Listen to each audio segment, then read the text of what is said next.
Imagine an India where 100 million Hindus and Buddhists were never forced to convert, where ancient temples weren't replaced by grand mosques, where the Taj Mahal never existed, where the cultural and religious landscape was vastly different, and where a very course of history took an unexpected turn. The Mughals ruled India for nearly 2 centuries, shaping its politics, architecture, and even religious demographics. But what if Mughal invasion never happened? What if Babur never crossed the Khyber Pass? How different would India be today?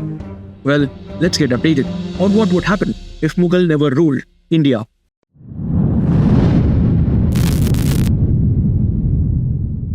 Before we dive into the fascinating alternate history, let's first understand how the Mughals came to India and what their reign truly meant for the subcontinent.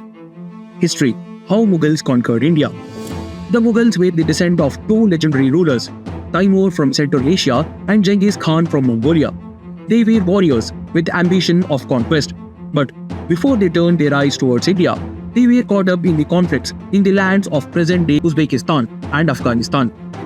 Babur, the first Mughal emperor, was a prince of Mughal in present-day Uzbekistan.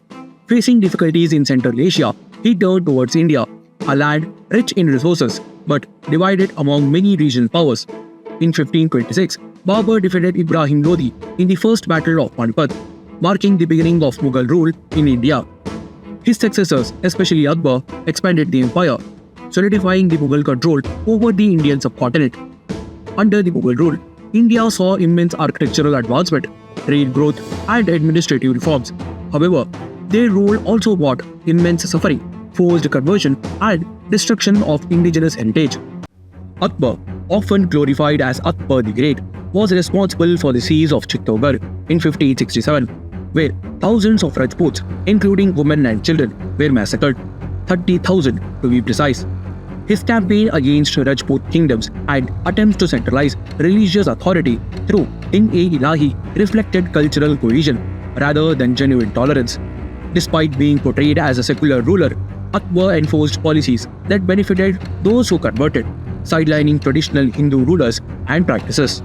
Aurangzeb, even more infamous, imposed jizya tax on non-Muslims, ordered the destruction of numerous temples, and aggressively expanded his empire through ruthless means. These acts not only altered India's religious and social fabrics, but also fueled centuries of resistance against Mughal rule. The glorification of Akbar as great often overlooks these harsh realities, raising questions about whether his rule truly reflected dominance or strategic dominance. But what if this never happened? What if the Mughal never set a foot in India? Without the Mughal invasion, India's history would have taken an entirely different path. Let's explore the possible outcomes. Outcome 1. The Rajput or Vijayanagara dominance. One of the biggest consequences of no Mughal rule would be the survival and dominance of local kingdoms. The Rajputs, who fiercely resisted the Mughals, could have solidified their control over northern India, potentially forming a powerful and enduring Hindu empire. The Vijayanagara Empire, a dominant force in the south, might have expanded its influence into central and northern India, creating a more unified Hindu-led governance across the subcontinent. Without Mughal interference, indigenous rulers could have had the opportunity to further develop military strategies, governance system, and cultural achievements without external impositions. Additionally, the absence of Mughal rule might have fostered stronger religious alliances among Indian rulers, leading to a more resilient defense against future foreign invasions. Outcome 2. A different foreign invader. With no Mughals, India might have remained fragmented, making it vulnerable to invasions from other powers like the Persians, Ottomans, or even the Portugals.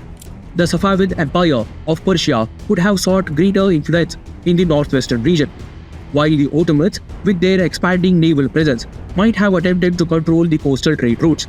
The Portugals, already entrenched in Goa by the early 16th century, might have expanded further inland, altering India's trade dynamics and religious landscapes. Additionally, the British and the French, who arrived much later, might have encountered stronger or weaker religious powers, potentially delaying or altering their colonization strategies. A more unified indigenous empire, such as an expanded Rajput or Vijayanagara rule, would have posed a significant challenge to European ambitions reshaping India's colonial history. Outcome 3. Economic impact. Mughal played an important role in making India one of the world's largest economy by fostering trade and agricultural advancement. However, this came at a greater cost. Their policies imposed heavy taxation on peasants and traders, leading to economic distress in many regions. More spending on wars, monuments, and personal luxuries drained the subcontinent's resources, weakening local economies over time. Additionally, the Mughal land revenue system placed immense pressure on farmers, often leading to rebellions. Without Mughal rule, Indian merchants and regional dynasties might have had the opportunity to develop an economic system more suitable for local needs. Stronger indigenous industries and trade networks could have emerged, potentially delaying or preventing British economic exploitation. Furthermore, without Mughal centralization, local rulers might have pursued policies that encouraged self-sufficiency rather than reliance on foreign traders, creating a more sustainable economic structure for India's future. Outcome 4. Language and culture. The Mughals introduced Persian as their official language, which later evolved into Urdu. Without Mughal rule, India's linguistic and literary traditions would have followed a different trajectory, with Sanskrit and regional languages like Marathi, Tamil, and Kannada playing a more dominant role. The Mughal period saw a mass conversion to Islam, either due to force, political advantages, or social reasons. Without their rule, India's religious composition would have been vastly different. Hindu tradition might have remained dominant, with fewer Islamic influences in art, culture, and language. So, to conclude, while Mughal reign brought culture and architectural marvels, it also led to a drastic shift in India's demographics and political landscape. Without them, India might have been ruled by the Rajputs or Vijayanagara kings, resulting in a different cultural and economic trajectory.